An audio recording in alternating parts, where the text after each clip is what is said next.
অনেকে বাংলা ভাষায় আবার ছিটে গড়ানো বলি। খলসে গাছটা হচ্ছে মধুটা ভালো হয়। দেখো দেখো হরিণ দেখে নাও, কিচ্ছু দেখতে পাচ্ছি না বলছিলে।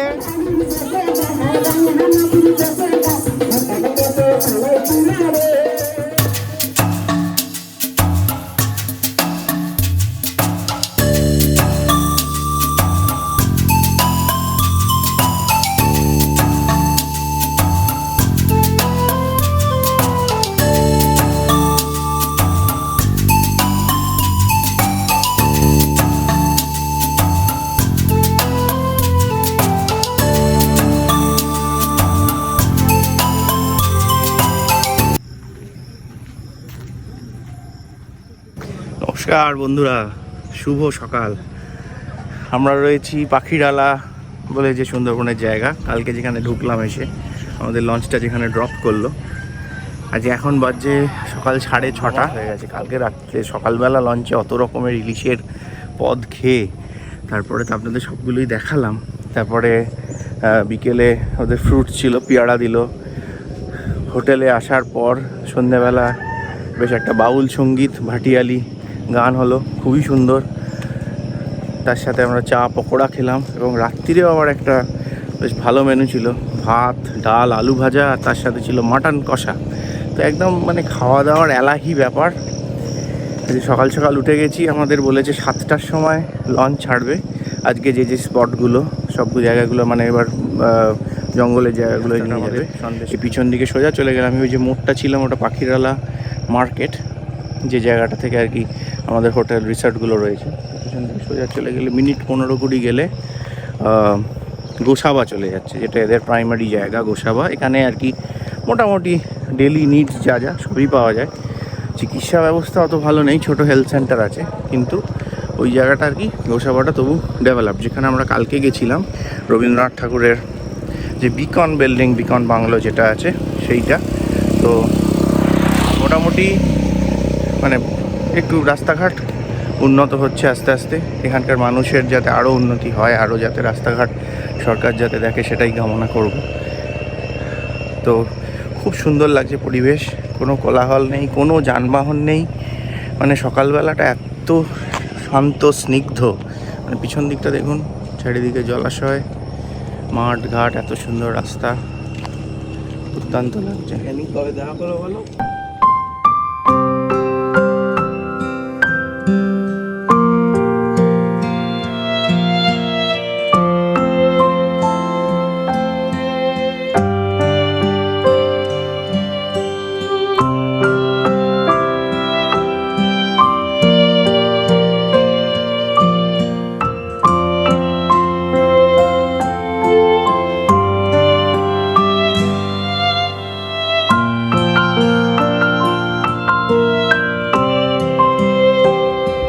আমাদের লঞ্চ এসে গেছে। বলুন, বলো দাদা কি বলছো?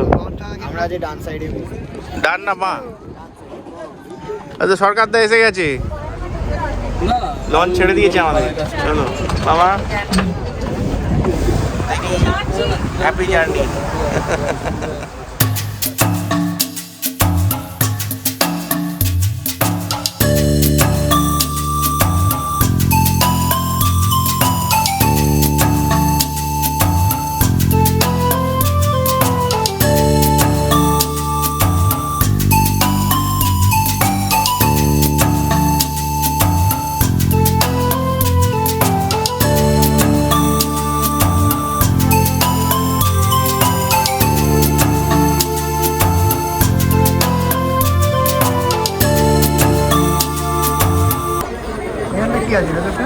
এটা ওয়াচ টাওয়ার, ওপর থেকে আর কি জঙ্গলটা দেখতে হবে। এখানে মোটামুটি পিকনিকটাই বাকি আছে, পিকনিকও শুরু হয়ে যেতে পারে, যা ভিড় আছে, তাই না? বিশাল মৌচাক এটা, বেশি সামনে যাওয়া যাবে না। ওয়াও,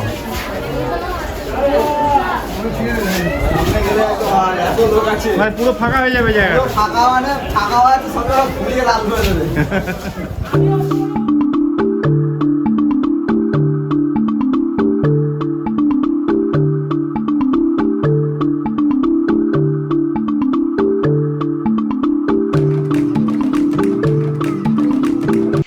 সুন্দরবনে বলছে প্রাইম সিজন হচ্ছে নভেম্বর, ডিসেম্বর, জানুয়ারি, ফেব্রুয়ারি, কিন্তু এখন ভরা বর্ষা। অগাস্ট মাসে দেখুন কি মারাত্মক রকমের ভিড়, দেখে মনে হচ্ছে না এটা আগস্ট মাস, ভরা বর্ষা।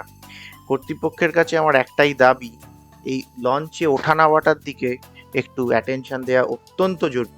যেরকমভাবে একসাথে তিন চারটে লঞ্চে ওঠানামা করানো হচ্ছে, তাতে যে কোনো সময় যে কোনো মানুষ পড়ে যেতে পারে, শুধুমাত্র বয়স্ক মানুষ নয়।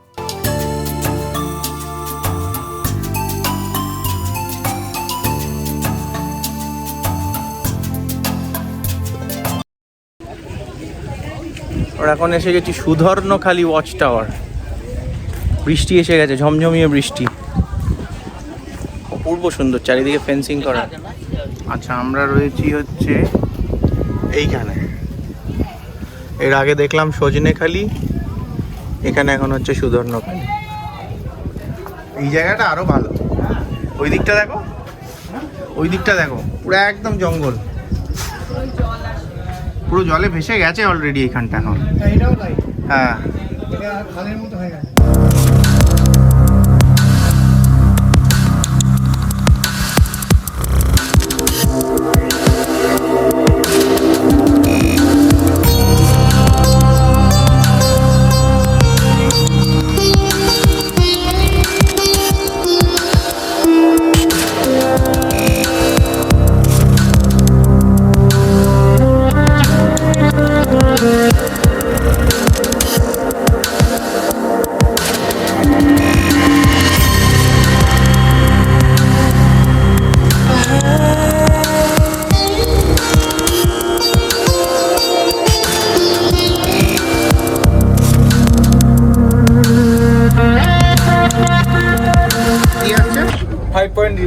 ফাইভ পয়েন্ট রিভার, মানে ওটা কি মোহনাটা মিশছে?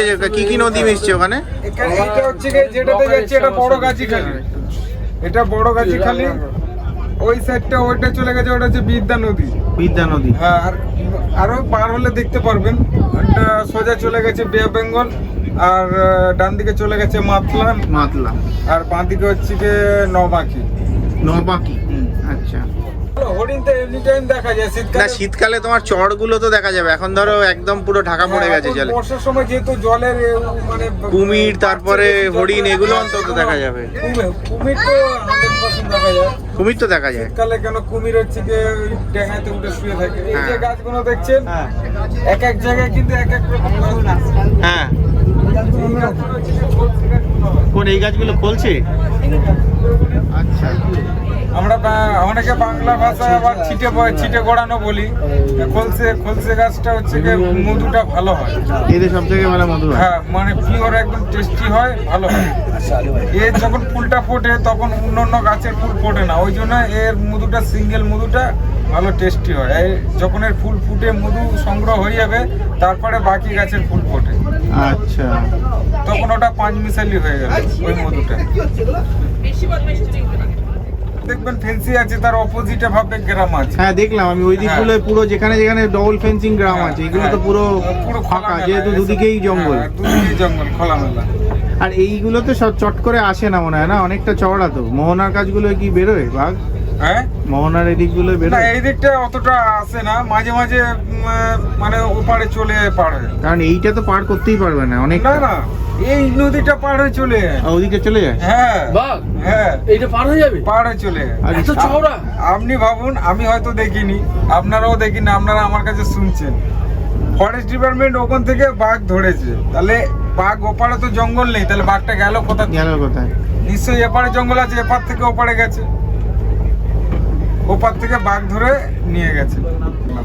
মানে 5 ঘন্টা নদী পথে বলছো গেলে বাংলাদেশ, তাহলে মানে কত তাও মোটামুটি রাস্তা ধরে? যে পাখিরালয় ছিলাম, হ্যাঁ, ওখান থেকে হয়তো 3 ঘন্টার মধ্যে চলে যেতে পারে।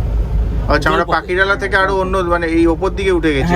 হ্যাঁ, ওই যে আমরা যে জায়গায় আপনারা ছিলেন, লঞ্চটা ছেড়ে এইদিকে সোজা চলে এলাম, পেছন দিকে গেলে ওইদিকে ওটা চলে যাচ্ছে বাংলাদেশ। কেমন লাগছে গো রেইনি সিজন সুন্দরবনে? বৃষ্টিতে পুরো ভিজে গেলাম এতক্ষণ ধরে, ঝমঝমিয়ে বৃষ্টি, তার সাথে পেঁয়াজি আর চা, দুর্দান্ত।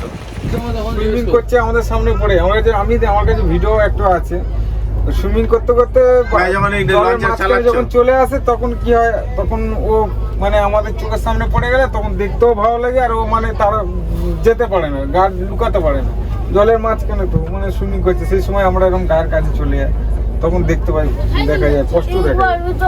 অ্যাটাক করে না কিছু? এঠাক বলতে গেলে জলে তো এঠাক মানে যখন এত বড় বোট দেখবে, এত লোকজন দেখবে, তখন ও নিজে হচ্ছে কি পালানোর চেষ্টা করবে, মানে ওরও ভয়ের একটা ব্যাপার আছে। ও মানুষ কখন অ্যাটাক করে, যারা মধু সংগ্রহ করে জঙ্গলে, যারা হচ্ছে কি মানে কাঁকড়া ধরে, তারা 2-3 জন করে থাকে, তাদেরকে অ্যাটাক করে। আর ও আর একটু চড়ের কাছে হলে সেগুলো যেখানে ওর কন্ট্রোলে আছে, হ্যাঁ, আর লুকিয়ে অ্যাটাক করে, ও সবসময় লুকিয়ে অ্যাটাক করতেই ভালোবাসে। সুন্দরবন পুজো করে, হ্যাঁ, জঙ্গলে ঢোকার আগে ওরা মাছ কাঁকড়া ধরতে গেলে পুজো করে যায়। এবার মাঝে মাঝে কি হয়, মানে কপালে থাকলে আর পুজো আর কোনো কাজ হবে না, যখন বাঘের সামনে পড়ে বাঘ তো আর ছেড়ে দেবে না, ওই অ্যাটাক করে দেয়, তুলে নিয়ে চলে গেল। অস্ত্র নিয়ে বেরোয় না নাকি? অস্ত্র আমাদের পেছন থেকে সুন্দরবনে attack করে যারা দেয়। মাছ কাঁকড়া ধরে তাদের অস্ত্র নিষেধ আছে।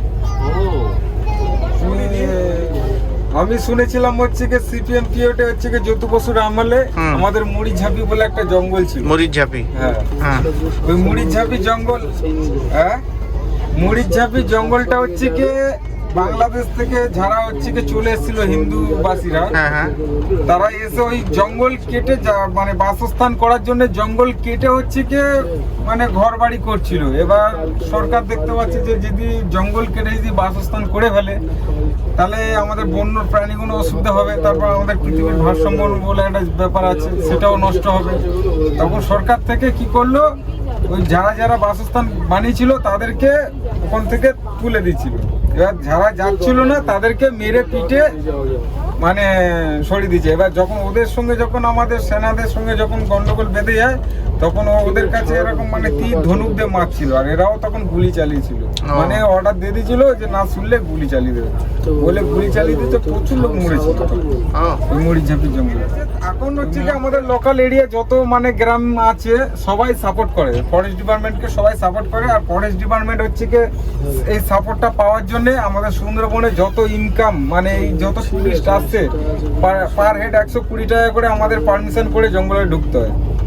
তারপর লঞ্চটার ভাড়া হচ্ছে কি 1000 টাকা। এই টোটাল এই যে মানে পয়সাটা আমাদের এখানে লোকাল যে মানে গ্রাম আছে সেসব গ্রামে সাহায্য করে। আমাদের নিয়ারেস্ট ফরেস্ট অফিস কোথায়? সজনেখালি। সজনেখালি আছে, ওই যে কটা প্রত্যেকটা যে কটা ক্যাম্পে আমরা লাভছি এগুলো সবই ফরেস্ট অফিস। ওয়াচ টাওয়ার যেখানেই আছে সেখানে, হ্যাঁ হ্যাঁ, এগুলো সব দোবাকিতেও আছে। হ্যাঁ, এগুলো সব ফরেস্ট অফিস, আর মেন অফিস হচ্ছে আমাদের সজনেখালি। সজনেখালি। হ্যাঁ, দেখো দেখো হরিণ দেখে নাও। কিচ্ছু দেখতে পাচ্ছি না বলছিলে, সিংহলা হরিণ আছে, স্পটেড ডিয়ার।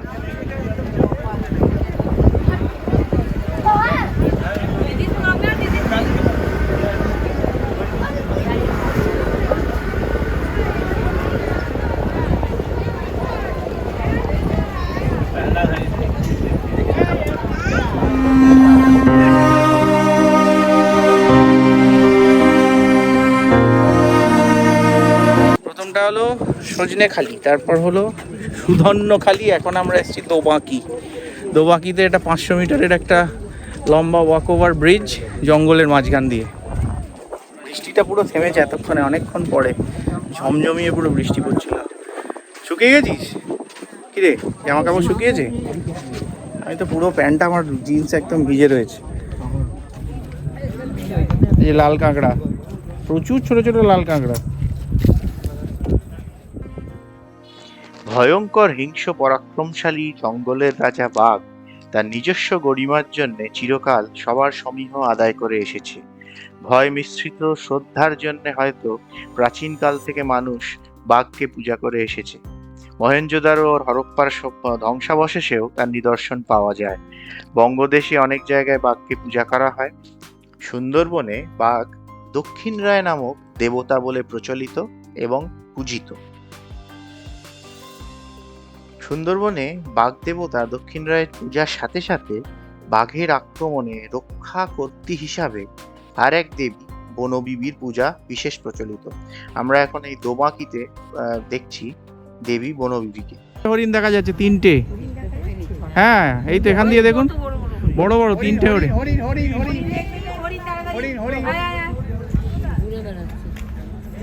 এই যে এই গাছটার ফাঁকটায় রয়েছে, এই কানটা তিনটে আছে। আর একটা হরিণ দেখা গেছে।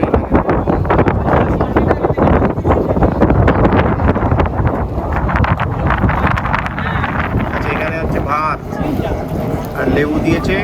আর এটা কি আলু পোস্ত? না পোস্ত না, ওই আলু ভাজার উপর পোস্ত ছড়ানো।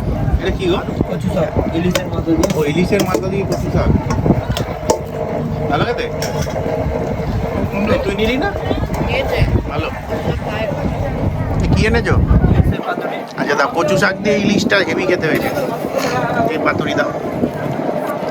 ও ফাটাফাটি। লঞ্চে এসব এত কাণ্ড করে রান্না করছে কি করে? বাপ রে বাপ। জলের মধ্যে বাড়ি আমাদের। মুভিং হাউস, দেখি এটা। আসাম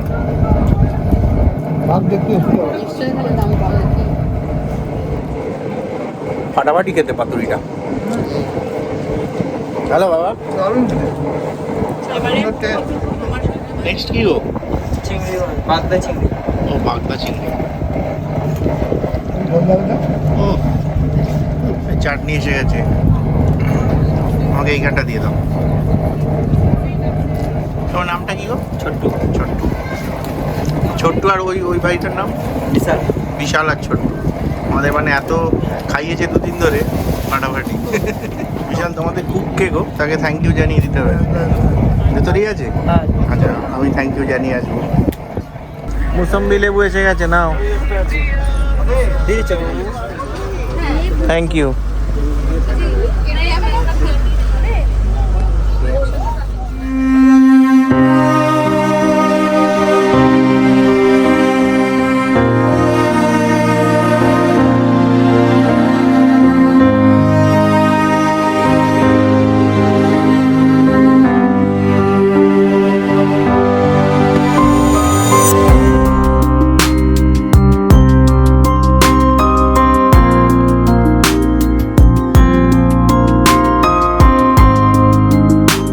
বিশ্বের সর্ববৃহৎ ম্যানগ্রোভ বনভূমিতে আমাদের দুটো দিন কেটে গেল কিভাবে। এ অঞ্চলে রাতের নিস্তব্ধতা বড়ই রোমাঞ্চকর। যেন প্রত্যেকটা মোড়ে মোড়ে সর্বসময় মনে হয় কোথাও একটা বিপদ লুকিয়ে আছে। যাই হোক, ভেজিটেবল চপ খেতে খেতে আমরা ফিরে চলেছি পাখিরালা ঘাটে। সেখানে রাতটা কাটিয়ে আমাদের কাল আবার শহুরে একঘেয়েমি জীবনে ফিরে যাওয়ার পালা।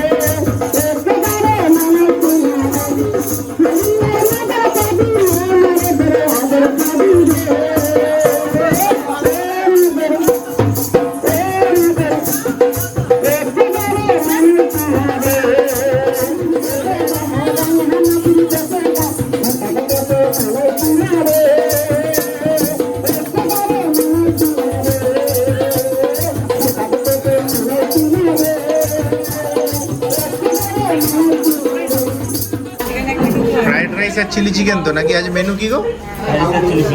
আবার আর আমার আমের চাটনিটা এনেছো না? আরে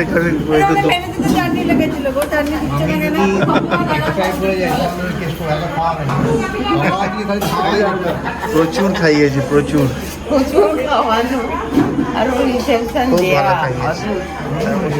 আজকে আমাদের 2 নম্বর 3টে এন্ড হচ্ছে চিলি চিকেন আর ফ্রাইড রাইস খেয়ে। সুন্দরবন সেকেন্ড ডে শেষ, দ্বিতীয় দিনের ডিনারের পর্ব শেষ। দেখালাম আপনাদের চিলি চিকেন আর ফ্রাইড রাইস। কালকে সকালের ভিডিও আপনাদের দেখিয়ে এই ভিডিওটা শেষ করব। আশা করি শুভ সকাল বন্ধুরা। আজকে ডে 3 আমাদের আজকে ফিরে যাওয়ার পালা। দেখছেন পিঠে ব্যাগ প্যাক সব নিয়ে নিয়েছি। এখন বাজে 7:50। তো 8:15 আমাদের লঞ্চ ছাড়বে। আমরা পাখিরালাতেই রয়েছি। তো এই গ্রাম্য পরিবেশটা এত সুন্দর, মায়াবী জায়গা, মানে এত ভালো লাগছে। এই জায়গাটা খুবই মানে দুর্দান্ত। এই জায়গাটা ছেড়ে এখন আমাদের যেতেই ইচ্ছে করছে না। কিন্তু আজকে আমাদের ফাইনাল ডে। তো আজকে খুব কালকে ডিসকাশন চলছিল, ট্যুরে লেখা ছিল ঝড়খালি যে জুটা আছে যেখানে আর কি রিকভার্ড যে কিছু অসুস্থ বাঘ টাঘ জঙ্গল থেকে নিয়ে গিয়ে তাদেরকে ওখানে রাখা আছে, 2টো বাঘ আছে, সেটা যাওয়ার কথা হচ্ছিলো, কিন্তু সেটা একটু দূর, অনেকক্ষণ টাইম লাগবে, সেই জন্য সে প্ল্যানটা ক্যান্সেল হয়েছে। তো আজকে এখানে লঞ্চ থেকে আমাদের লোকনাথ বাবার মন্দিরে নিয়ে যাবে এবং সেখান থেকে ডিরেক্ট লঞ্চ ঘাট সোনাখালি পৌঁছবো। তো চলুন যাওয়া যাক। হ্যাঁ, এই ম্যাডাম তো আমরা এই সেন্ট্রাল মার্কেটটায় বসে আছি, ছোট্ট মার্কেট পাখিরালাতে। বীরবল চা খাচ্ছে এখানে 5:30টায় এইসব দোকানগুলো সব খুলে যায়, মানে এইসব যা দোকান, এইসব রেস্টুরেন্ট, খাওয়ার জায়গার এইখানটায় তুমি অর্ডার দিলে, এই যে ডান দিকেরটায়, বুঝলে, ডান দিকেরটায় অর্ডার দিলে তুমি যা খাবার চাইবে দিয়ে দেবে। তৃতীয় দিনের সকালেই আমাদের প্রথম গন্তব্য, আমরা এখন এসে গেছি বালি আইল্যান্ড। এই জায়গাটিতে আছে দর্শনীয় স্থান বলতে এখানে বাবা লোকনাথের একটি বহু প্রাচীন মন্দির আছে। তো রাস্তাঘাট অত্যন্ত সংকীর্ণ এবং খুবই বিপদসংকুল রাস্তা, প্রচণ্ড কাদা রাস্তাঘাট, মানে হেঁটে যাওয়ার জন্য খুবই দুর্গম। তা সত্ত্বেও প্রচুর মানুষের ঢল বাবা লোকনাথের এই মন্দির দেখার জন্য। চলুন এটা ঘুরে দেখি।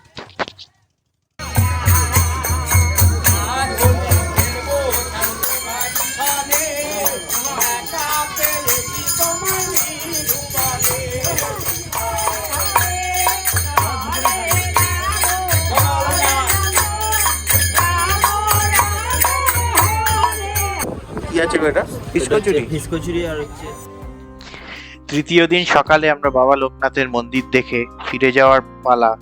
একটা আবেগ কাজ করছে ভেতরে, এই মায়াবী সুন্দরবনকে ছেড়ে চলে যেতে হচ্ছে। তো নানান ধরনের খাওয়া দাওয়া, ফিশ কচুরি থেকে শুরু করে দুপুরে ইলিশের বিরিয়ানি, এইসব খেয়ে আমরা দিনের শেষ করছি।